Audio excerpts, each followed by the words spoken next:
My father always said money was the only measure of a man's worth. On the day I left home, he made sure to demonstrate exactly how little he thought I was worth. "Here's $100, he sneered, throwing the bills at my feet. "That's all a failure like you deserves." I was 22, fresh out of college with an engineering degree my parents hadn't bothered to attend the ceremony for. Standing in our expansive living room, my single suitcase packed with everything I owned, I watched the bills flutter to the marble floor like fallen leaves. The Harrison family fortune loomed around us. Crystal chandeliers, antique furniture, priceless art, all of it screaming old money and older pride. For generations, we'd been investment bankers, each son following his father into the prestigious halls of Harrison and Sons Investment Group. Until me. Engineering. My father had spat when I declared my major. Engineers are glorified mechanics. No son of mine will waste his life tinkering with machines. But I saw something they didn't. While they were counting their millions in traditional investments, I recognized that the future belonged to technology. The next great fortunes wouldn't be made in mahogany-paneled investment offices. They'd be built in garages and labs by people who understood how to merge innovation with opportunity. My mother stood by the grand staircase, martini in hand at barely noon. "James, darling, there's still time to fix this. Come back to the firm. Your father can smooth things over with the board." I looked at her, really looked at her, seeing the practiced smile that had never quite reached her eyes.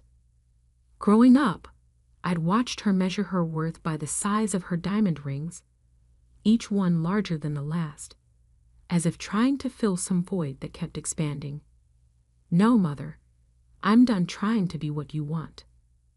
My father's face turned that dangerous shade of red I'd grown up fearing. "Then get out. You're no longer a Harrison. The trust fund, the connections, the legacy, you're throwing it all away for some foolish dream." I bent down and picked up the $100. The bills were crisp, new. He probably had his assistant get them from the bank specifically for this moment of theatrical cruelty. "Keep the trust fund," I said, tucking the bills into my wallet. "I'll build something of my own." My father laughed, the sound echoing off the high ceilings. "You? Build something? You can barely dress yourself properly." He gestured at my simple button-down shirt and slacks, so different from his custom-tailored suit. "Without the Harrison name, you're nothing." Those words would echo in my mind for years to come, driving me through countless sleepless nights and impossible challenges. But in that moment, I just smiled. "Watch me." I walked out of that mansion with $100, a suitcase, and an engineering degree they thought was worthless.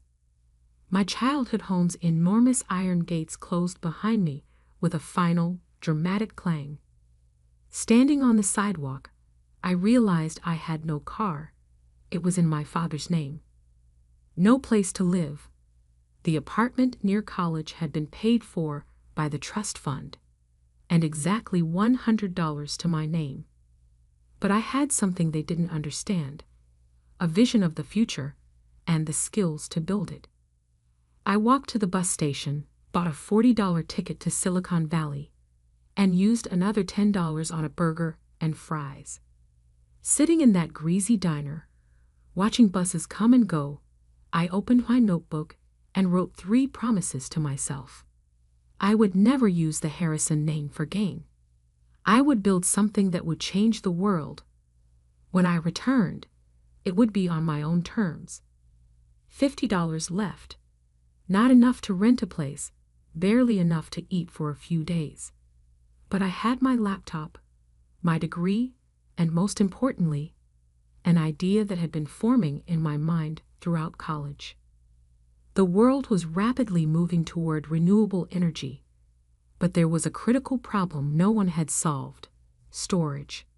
Solar and wind power were becoming cheaper, but batteries remained inefficient and expensive.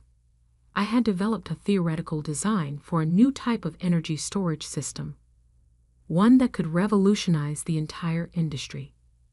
The problem was, building it would take millions in funding, years of research, and resources I didn't have. My professors had called the idea brilliant but impractical. My father had called it delusional. I called it my future. As my bus pulled away from the station, I watched my hometown disappear into the darkness. I'd spent 22 years trying to be the son they wanted. Now it was time to become the man I was meant to be. Little did I know that this $100 journey was the beginning of a story that would reshape the entire energy industry. In 10 years, I would build a company worth billions, revolutionize how the world stored and used energy, and return home not as the prodigal son, but as someone they never imagined I could become. But first, I had to survive Silicon Valley with $50 and a dream that wouldn't die. Silicon Valley wasn't the gleaming tech paradise I'd imagined.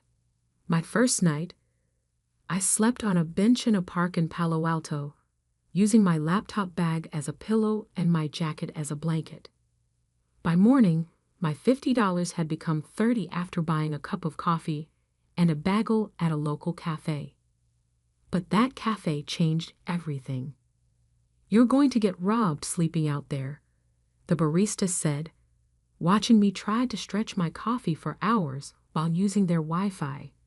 Her name was Maya, and instead of kicking me out, she offered me a deal: help fix their constantly breaking espresso machine, and I could sleep in the storage room after hours. I fixed their machine in 20 minutes. The owner was so impressed, he offered me a part-time job doing maintenance work. Just like that, I had income and a place to sleep, even if that place was a room full of coffee beans and paper cups. During days, I worked at the cafe. During nights, I refined my energy storage designs, using the cafe's Wi-Fi to research patents and technology trends. Maya would sometimes bring me leftover pastries, peek at my complex diagrams, and ask questions that actually helped me clarify my thinking. "So basically, you're building a better battery?" she asked one night. "Not exactly," I explained, showing her my sketches. "Traditional batteries waste too much energy during storage and transfer. My design uses a new type of molecular structure that could store energy at almost 100% efficiency." She stared at the diagrams. "And why isn't anyone else doing this?" "Because it's theoretically impossible," I grinned. "But I think I found a way." 3 months of cafe work gave me enough savings to rent a tiny room in a shared house with 5 other tech dreamers. It wasn't much, but it had a desk where I could work. I also started freelancing as a technical consultant, helping local startups with engineering problems. That's how I met David Chen. "Your solution for our power management issue saved us months of work," he said after I'd helped his startup fix a critical hardware problem. "What else are you working on?" I hesitated, then decided to take a chance. I showed him my energy storage designs. David was silent for a long time, staring at my detailed technical specifications. Finally, he looked up. "This could change everything, but you'll need serious funding to build a prototype." I know. I didn't tell him about my family's wealth, about the trust fund I'd walked away from. "I'm working on it." David proved to be more than just another client. He introduced me to Dr. Sarah Wong, a leading researcher in molecular engineering at Stanford. She spent 6 hours grilling me about my designs, trying to find flaws in my theories. "It's ambitious," she finally said. "Maybe impossible. But if it works—" She paused. I have some connections at Berkeley's Energy Research Center. Would you be interested in using their lab facilities? Would I be interested in accessing one of the world's top research facilities? Yes, I managed to say calmly. I would. For the next year, I worked 4 jobs: cafe maintenance in the mornings, freelance consulting during the day, research at Berkeley's labs in the evenings, and refining my designs late into the night. I lived on energy drinks and determination. Then came the breakthrough. It happened at 3 a.m. in the Berkeley lab. I'd been testing different molecular configurations for weeks, trying to find the perfect structure for energy storage. When the test results came back, I checked them 3 times because I couldn't believe what I was seeing. It worked. The prototype stored energy at 98.7% efficiency, nearly perfect energy transfer, something that was supposed to be impossible. Dr. Wang verified my results herself. "This isn't just a breakthrough," she said, staring at the data. "This is revolutionary." Within a week, I had meetings with 3 major venture capital firms. David helped me prepare my pitch, and Maya came over every night to help me practice, throwing tough questions at me until my answers were perfect. The first 2 VC firms said the same thing: brilliant, but too risky. The third meeting was different. "Your technology could revolutionize renewable energy storage," said Alexandra Martinez, the lead partner at Quantum Ventures. "But why should we trust a 23-year-old unknown?" I met her eyes. "Because I've spent the last year proving impossible things are possible. Give me a chance to prove one more." They invested $5 million for a 25% stake in my company, which I named Nova Energy Systems.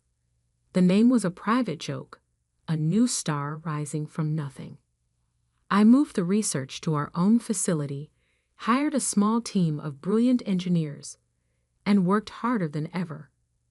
We faced countless technical challenges, numerous failures, and moments when it seemed everything would fall apart.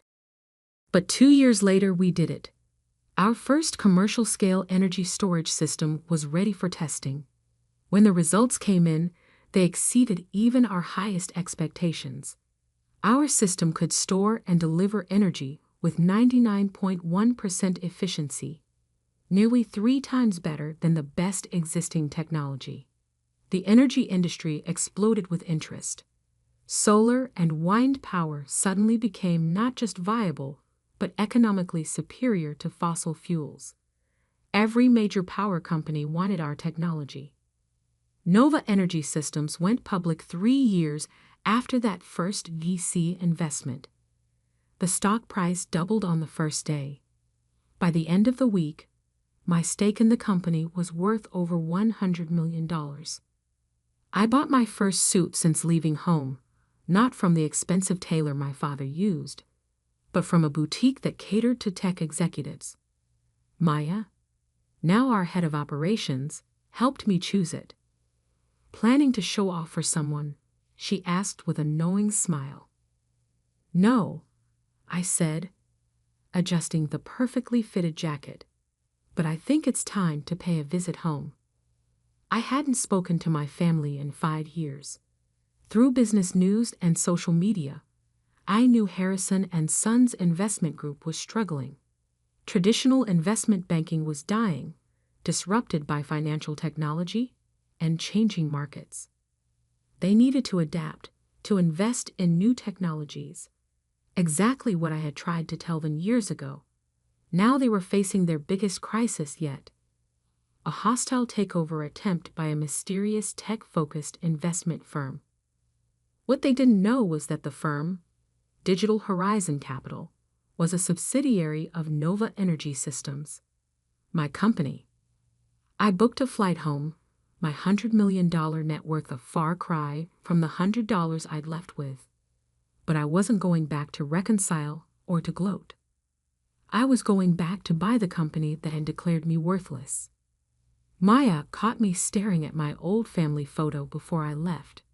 Are you sure about this? I tucked the photo away. They taught me that money was the only measure of worth. Time to show them exactly what I'm worth. I didn't know then that my return would shake the Harrison family to its core, that my revenge would be both sweeter and more complicated than I'd imagined, or that the $100 lesson they taught me would end up costing them everything. But I was about to find out. The Harrison and Sons Investment Group headquarters hadn't changed. The same imposing limestone building, the same gold lettering, the same air of old money arrogance. But this time, I walked in through the front door not as the disappointing son, but as the CEO of the company trying to acquire them. Mr. Blake here to see the board, I told a receptionist, using the name I'd adopted after leaving. She directed me to the top floor, not recognizing the prodigal son returning home. The Harrison boardroom was exactly as I remembered. Dark wood paneling, oil paintings of past chairmen, the family crest carved above the fireplace. I played under that table as a child, listening to my father negotiate deals and destroy competitors. Now I sat at the head of that table, waiting. They filed in one by one, board members, executives, and finally, my father. He'd aged more than 5 years should allow. His once commanding presence diminished by stress and failing fortune. He didn't recognize me at first, his eyes sliding past me as he took his seat. Gentlemen, I began, I'm here representing Digital Horizon Capital regarding our offer to acquire Harrison and Sons. We're not interested in being acquired by some tech upstart, my father snapped, still not really looking at me. Harrison and Sons has stood for 150 years and will collapse within 5 if you don't adapt. I cut in, letting my natural voice replace the carefully neutral tone I'd been using. Isn't that right, Father? The room went deadly silent. My father's face went from red to white as recognition dawned. James? Hello, Father. Miss me? One of the board members, old Mr. Peterson, who'd known me since childhood, actually gasped. Little James Harrison? Actually, it's James Blake now, I corrected him. And I'm here to discuss the future of this company. My father's shock turned to anger. This is some kind of trick. You're working for Digital Horizon? I smiled. No, Father. I own Digital Horizon. It's a subsidiary of Nova Energy Systems. I enjoyed watching their faces as the connection hit them. Yes, that Nova Energy Systems. The company revolutionizing energy storage technology worldwide.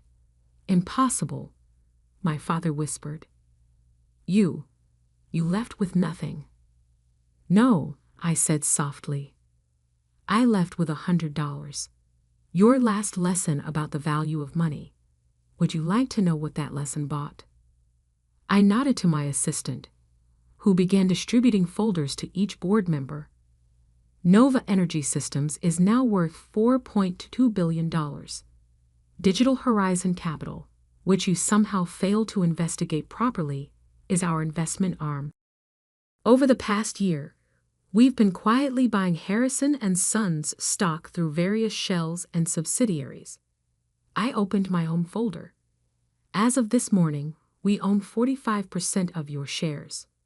We also own the majority of your corporate debt, which, thanks to your recent difficulties, is substantial. The blood drained from my father's face as he realized the full scope of what I'd accomplished. The son he'd thrown away had returned to take everything. The offer is simple, I continued. Harrison and Sons will be absorbed into Digital Horizon. The family name will be retired. The board will be dissolved. I paused, looking directly at my father. And you will step down, effective immediately. "You can't do this," he sputtered. "The family legacy. The family legacy is dying." I cut in sharply. "Your investment strategies are outdated, your technology is ancient, and your arrogance has blinded you to the changing world. I tried to tell you this 5 years ago, but you were too proud to listen." Mr. Peterson cleared his throat. "James, surely we can discuss this. You're still a Harrison." "No," I said firmly. "You all made it very clear that I stopped being a Harrison the day I chose to build something new instead of clinging to something old. I'm not here for reconciliation. I'm here for business." I stood up, straightening my custom-made suit that cost more than that first $100 1,000 times over. "You have 24 hours to accept the offer. If you refuse, Digital Horizon will call in all outstanding loans immediately. Harrison and Sons will not survive the week." My father found his voice again. "You would destroy your own family's company? Everything we built?" "No, Father. You destroyed it with your stubborn refusal to change. I'm offering you a chance to save what's left. The jobs, the clients, the legacy you claim to care about so much. Whether that legacy bears the Harrison name is no longer your choice." I walked to the door, then turned back one last time. "Oh, and Father? Remember when you said money was the only measure of a man's worth?" I smiled coldly. "By your own measure, what am I worth now?" The next 24 hours passed in a blur of legal meetings and press inquiries. News of Nova Energy Systems' takeover bid had leaked, sending Harrison and Sons stock into chaos. My father tried to fight, of course, calling in old favors and trying to rally support. But I had anticipated everything. Every escape route was blocked. Every potential white knight was already aligned with us. Every financial lifeline was closed. The empire he'd spent his life protecting was now in my hands. They signed the papers the next day, in the same room where he'd once thrown $100 at my feet. As the lawyers finalized the details, my father approached me. He looked old, beaten, but there was something else in his eyes. Something that might have been respect, or perhaps just resignation. "You planned this," he said quietly. "All of it." "No, Father. You planned it the moment you decided my dreams weren't worth respecting. I just built something better than you could imagine." He nodded slowly. "And now? Will you destroy everything out of revenge?" I looked at him for a long moment. "No, I'm going to rebuild it into something that actually matters. Harrison and Sons will become part of a company that's helping to solve the world's energy crisis, not just moving money from one account to another. The fact that it's no longer yours is just poetic justice." As I turned to leave, he called out one last time, "James, that $100. I smiled. "Best investment I ever made, Father. It taught me exactly what I didn't want to become." The transition took 6 months. I restructured the company completely, modernizing its operations and redirecting its resources towards sustainable energy investments. Most of the employees kept their jobs. After all, this wasn't about punishing them for my father's sins. My father retired to our old family estate, his pride more wounded than his wallet. I'd ensured he kept enough money to live comfortably. My mother tried to reach out several times, always with hints about reconciliation, but I kept my distance. Some bridges, once burned, should stay ashes. A year later, I stood in my office at Nova Energy Systems headquarters, looking out over Silicon Valley. Maya brought in a small package that had arrived from my father. Inside was $100, the same bills he'd thrown at me 5 years ago. I'd left them on his desk after the takeover signing. With them was a note, You were worth more than I knew. I took the bills to the cafe where my journey had started. The same barista who'd once given me shelter was now a senior executive in my company, but the cafe still made the best coffee in Palo Alto. I left the $100 as a tip. Some might call it petty, using my success to take over my father's company. But I didn't do it for revenge. I did it because sometimes the only way to fix a broken legacy is to tear it down and build something better in its place.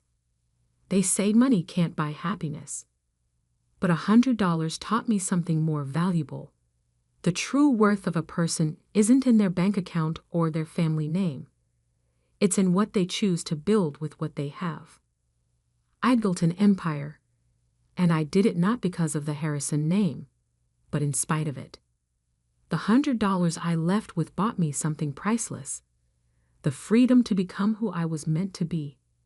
The millions I returned with, they just proved I was right all along. And that's worth more than any family fortune.